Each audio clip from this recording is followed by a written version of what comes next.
In today's video, I'm going to teach you how to import Excel Power Pivot Table to Power BI.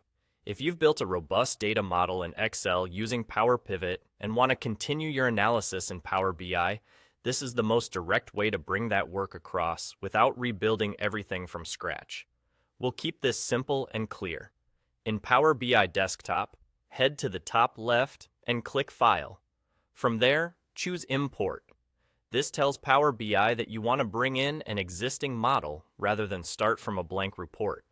It's the right path when your source is an Excel workbook that was created with Excel's modern BI features.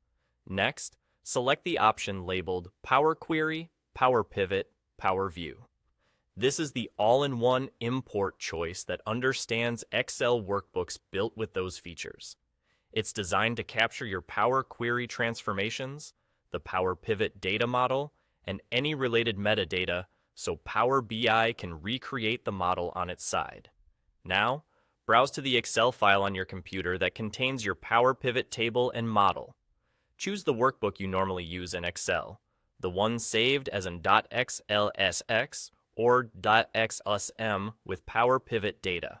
It's a good idea if that workbook is saved and closed before you import, just to avoid any conflicts.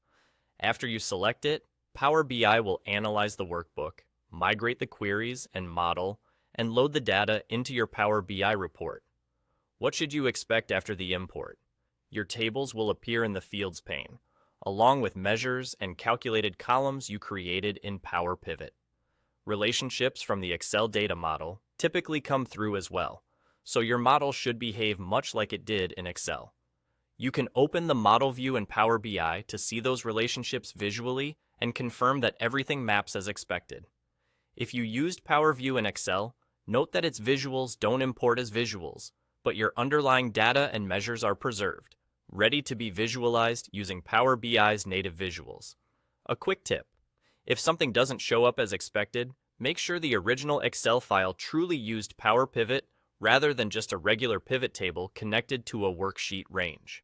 Also, if your Power Query steps connect to external data sources, you may be prompted later in Power BI to confirm or update credentials so refreshes work properly. And there you go. Click File, choose Import, pick Power Query, Power Pivot, Power View, select your Excel Power Pivot file, and you're done. Your model is now in Power BI and ready for reporting.